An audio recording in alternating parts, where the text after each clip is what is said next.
महात्मा ज्ञान भिक्षुदास जी की 64वीं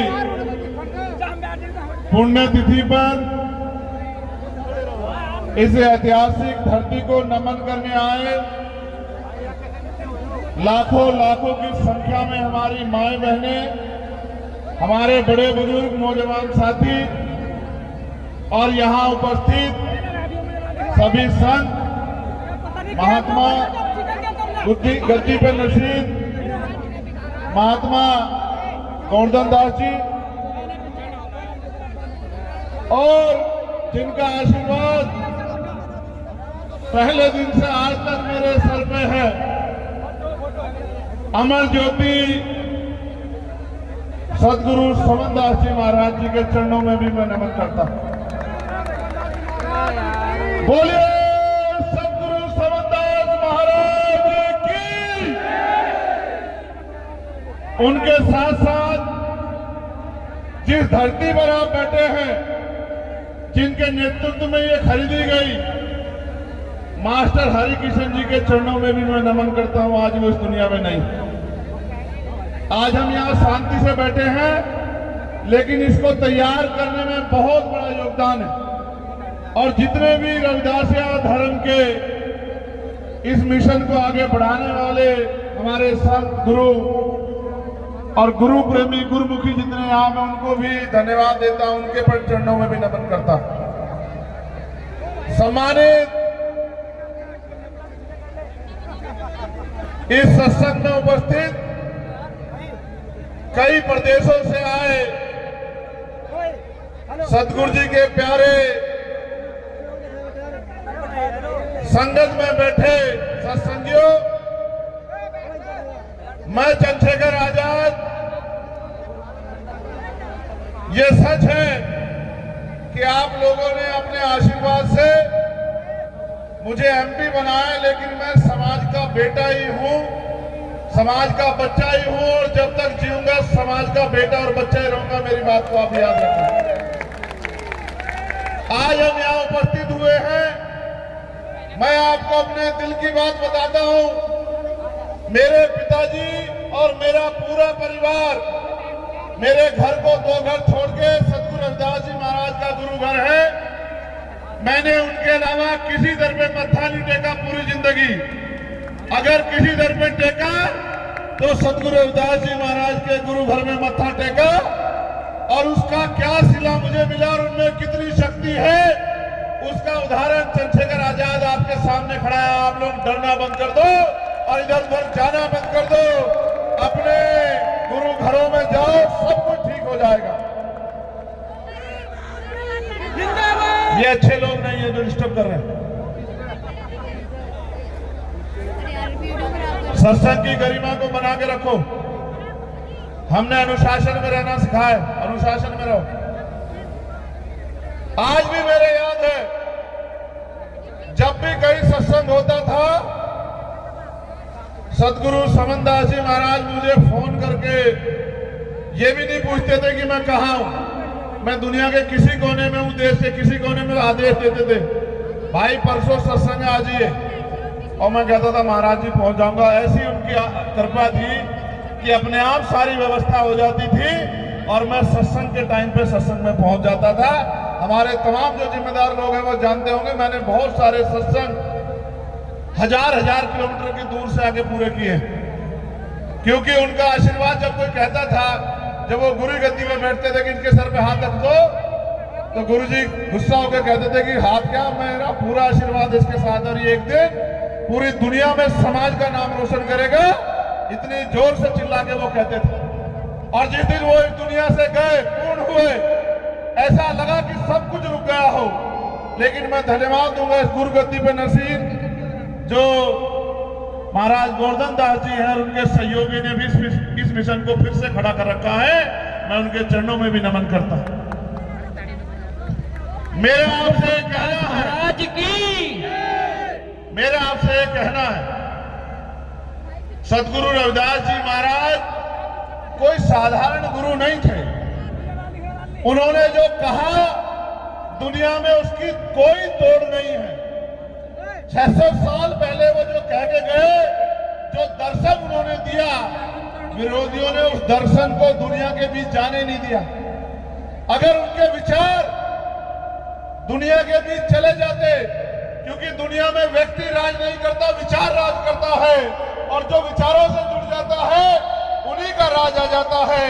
जब तमाम तरफ राजा महाराजा राज करते थे, 600 साल पहले उन्होंने ऐसा चाहूं राज में जहां मिले सबन्नु अन्न और छोटे बड़े सब संबसे, रविदास रहे प्रसन्न। ऐसा राज जहां कोई ऊंच नीच ना हो, कोई छोटा बड़ा ना हो, कोई भेदभाव ना हो, कोई गरीबी अमीरी ना हो, किसी बहन बेटी का अपमान ना हो, किसी को खाने के लिए अन्न की, तन ढकने के लिए कपड़े की और सर ढकने के लिए छत की, पीने के लिए पानी की कोई समस्या ना हो, सब लोग मानवतावादी राज में रहे। ऐसे राज की कल्पना 600 साल पहले की। अगर ये राज की कल्पना जो लोग उस समय के सत्ता में स्थापित लोग थे कोई कर देता तो पूरी दुनिया में जय जयकार होती। लेकिन हमारे गुरुजी को और उनके विचार दर्शन को बहुत लंबे समय तक रोकने का प्रयास किया गया।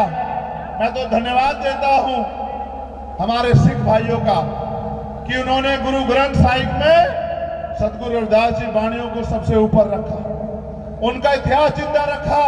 और सतगुरु जी ने कहा, मैं समाज को भी संदेश के तौर पे कह रहा हूं और बात सुनना, आपको समझ आएगी। एक बार संगत ने सतगुरु जी ने पूछा कि गुरुजी, हम इतनी मेहनत करते हैं, पसीना बहाते हैं, तमाम तरह के संघर्ष करते हैं, जमीन का सीना चीर के फसल उगाते हैं, फिर भी हम गरीब बेबस लाचार क्यों हैं?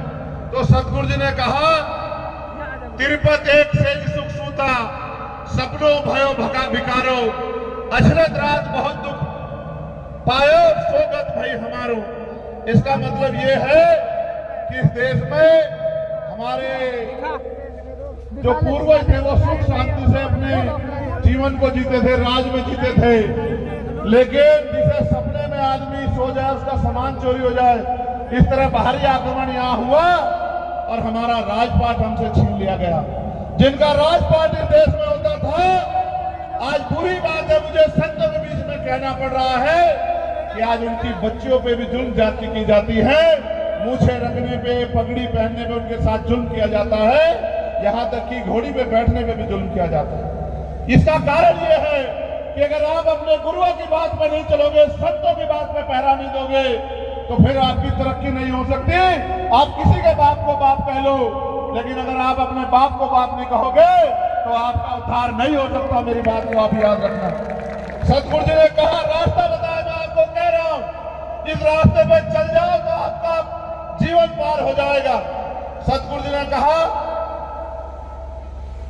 कि रविदास मानुष करी बसन्नु, सूकर है दो ठाव, एक सु स्वराज माही दूसर मरगट गाओ। कि अगर सुख शांति का जीवन जीना है, इज्जत सम्मान का जीवन जीना है, तो दो ही रास्ते हैं। पहला, स्वराज माही अपना राज लाओ, और अगर राज नहीं ले पाए तो सुख शांति मिलेगी मरने के बाद शमशान घाट कब्रिस्तान में। अगर जीते जी चाहिए तो स्वराज लाओ, अपना राज लाओ। आज देखो लाखों की संख्या यहाँ है, तो मुझे कल ये बताना कि आपकी जिंदगी में सब अच्छा हो गया है क्या? सब अच्छा तब होगा जब आपका राज आएगा। और मुझे कड़वे शब्दों में कहना है, महाराज जी यहाँ बैठे हैं, महाराज जी किसी और का सत्संग होता है, ऐसी व्यवस्था होती कि पत्ता नहीं हिलता। ये प्रशासन के लोग हमारी हैसियत नहीं समझते। जितने लोग यहाँ कहीं भी किसी गद्दी पे इकट्ठा होते होंगे और वहां 40-40, 100-100, 200-200, 500-500 पुलिस वाले लग के व्यवस्था करते हैं, किसी को खरोच नहीं आती। और यहाँ तो अगर ये हमारे पहरेदार ना हो आपके, तो यहाँ रास्ते भी बंद हो जाएंगे।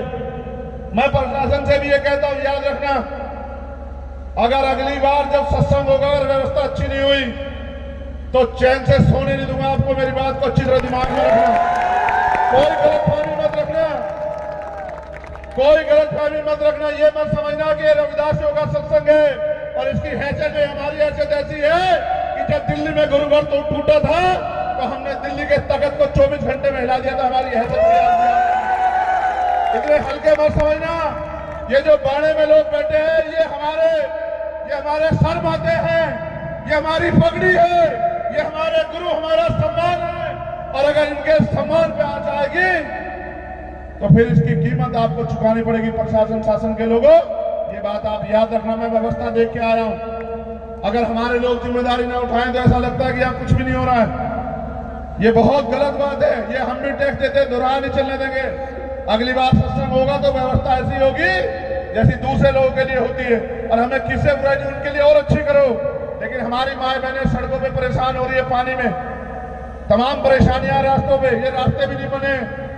ये हमारी गुरु गद्दी है, इसका इतना मान है कि चाहे तो सत्ता को इधर पलट दे और चाहे सत्ता को इधर पलट दे। आप जानते नहीं हमारी गुरु गद्दी की ताकत को। मैं आपको एक जानकारी और देता हूं। जब तक इस देश में जिस दर्शन की बात मैंने की, जब तक बेगमपुरा दर्शन नहीं आएगा, इस बात को समझना, बेगमपुरा शहर बसाओ, बेगमपुरा शहर बसाओ। सतगुरु जी ने कहा बेगम का मतलब है बिना गम का राज, जिस राज में किसी की जिंदगी में कोई गम ना हो। जब तक बेगमपुरा नहीं बसेगा भारत की तकदीर बदलने वाली नहीं है। और बेगमपुरा दर्शन को इसलिए छिपाया गया, इसलिए दबाया गया कि लोग बेगमपुरा दर्शन से ना जुड़ जाए। फिर भी हमारे संतों की वाणियों ने बहुत लोगों को जोड़ लिया है। मैं आपको कहता हूं बेगमपुरा क्या है और बेगमपुरा राज आने से क्या आएगा। इस बेगमपुरा का प्रचार करने के लिए हम लोग जुलाई के बाद अगस्त महीने से यात्रा शुरू कर रहे हैं। मानवतावादी बेगमपुरा जागृति यात्रा और पूरे प्रदेश में लेके जाएंगे जब तक बेगमपुरा शहर नहीं बसता। क्योंकि बेगमपुरा मेरा सपना नहीं है, बेगमपुरा सतगुरु रविदास महाराज जी का सपना है, हमारे कुल गुरु का सपना है, हमारी अस्मिता का, सम्मान का सपना है। और अगर किसी सपने को उनकी औलादे पूरी नहीं करती, वो औलादे अच्छी नहीं हो सकती हैं। मैं वचन देके कहता हूं इस मिट्टी पे कि जब तक मेरा जीवन है मैं पूरी ताकत लगाऊंगा कि बेगमपुरा राज आ जाए, बेगमपुरा शहर बच जाए, बेगमपुरा बिना गम का राज आ जाए, सतगुरु जी की इच्छा पूरी हो जाए। एक उनका खून, उनका बेटा होने के नाते बेगमपुरा राज लाने के लिए हम लोग पूरी मेहनत करेंगे। इसलिए समाज को दर्शन से जागरूक करने का काम करेंगे। और मैं फिर कह रहा हूं, नेता तो समाज ने बनाया हूं, लेकिन समाज का खून हूं। मेरे खून का एक कतरा कतरा आपकी इज्जत के काम आएगा। आप पे उठने वाली हर लाठी के लिए ढाल है चंद्रशेखर आजाद। इस बात का वचन इस गुरु गद्दी से आप लोगों को दे रहा हूं। मैंने सुख सुविधा के लिए रास्ता नहीं अपनाया। जैसे संतों ने बाणा समाज को दिशा दिखाने के लिए पहना है, उसलिए मैंने बाणा समाज को सही दिशा दिखाने के लिए पहना है। मैंने 16-16 महीने जेल काटी, आप जानते हो। 16-16 महीने मैंने दिल्ली में गुरुघर टूटने में 96 लोगों ने 66 दिन तक जेल काटी, 250 लाठियां खाई। इतना जुल्म सहा, मेरे पैरों के नखून खींच ले गए, मेरी रीढ़ की हड्डी तोड़ दी गई। मैं घबराया नहीं कभी, क्योंकि मेरे सतगुरु महाराज का हाथ मेरे ऊपर था। और आप जानते हो 4-4 गोली चलाई गई मेरे ऊपर। 1 साल नहीं हुआ, यही महीना था, 4 गोली चलाई गई। और जो डरते हैं, इधर उधर जाते हैं, देखो सतगुरु रविदास जी महाराज का आशीर्वाद था कि आपका लाल जिंदा 4-4 गोली भी इसका कुछ नहीं बिगाड़ पाई। और उन्हीं का आशीर्वाद है। सबके रोकने के बाद भी 1.5 लाख वोट से समाज ने इज्जत की पगड़ी मेरे सर पे बांधी। मैं पूरी जिंदगी इस कर्ज को अदा करूंगा। मैं आपका खून था, खून हूं और खून रहूंगा। और मैं वचन देता हूं गुरु गद्दी पे बैठे हमारे गुरुओं को और सभी संतों को कि जब जब आपको मेरी जरूरत पड़ेगी, बिना बुलाए आपकी सेवा में हाजिर मिलूंगा। और अगली बार 1 महीने पहले इस व्यवस्था को मैं खुद देखूंगा। मैं देखूंगा शासन प्रशासन कैसे हमारे मान सम्मान के साथ खिलवाड़ करता है। अब तो आपने मुझे ताकत दे रखी है। अगर मैं 1 घंटे को बैठ जाऊं तो यही सारे अधिकारी नाचते फिरेंगे। मैं किसी वजह से अगर मैं सत्संग की गरिमा को नहीं समझता तो आज दिखाता इनको कि चंद्रशेखर आजाद क्या कर सकता है। मैं बहुत बहुत धन्यवाद दूंगा। और मैं पुणे संगत से अपील करूंगा कि अपने गुरुओं की वाणियों पर चलो। ये जो नशा, इसको छोड़ो। ये जो कुरीतियां बुराइयां, इनको छोड़ो। अंधविश्वास पाखंडवाद को छोड़ो। और ये जो दहेज प्रथा समाज में खड़ी हो गई है, जो कामयाब होते हैं दहेज दहेज दहेज, इसको भी छोड़ो, आपका भला हो जाएगा। और हेलमेट लगाया करो जब आप चला करो, अपनी जिंदगी की रक्षा करो। और नशे से अपने परिवार को दूर रखो। और ये तभी दूर, सतगुरु जी ने समझदार जी कितने परिवार पार तारे, लाखों परिवारों को छुटकारा दिलाया। आप भी अपने बच्चों को समझाओ, तभी समाज आगे बढ़ेगा। बहुत बहुत धन्यवाद। एक जोर से जयकारा लगा दो मेरे साथ। बोलिए परम संत सदगुरु समनदास महाराज जी की, अमर ज्योति महात्मा ज्ञान भिक्षुदास जी की, बोलिए सदगुरु रविदास महाराज जी की, सदगुरु रविदास शक्ति, सदगुरु रविदास शक्ति अमर रहे। बहुत बहुत धन्यवाद। जय भीम, जय भारत, जय संविधान।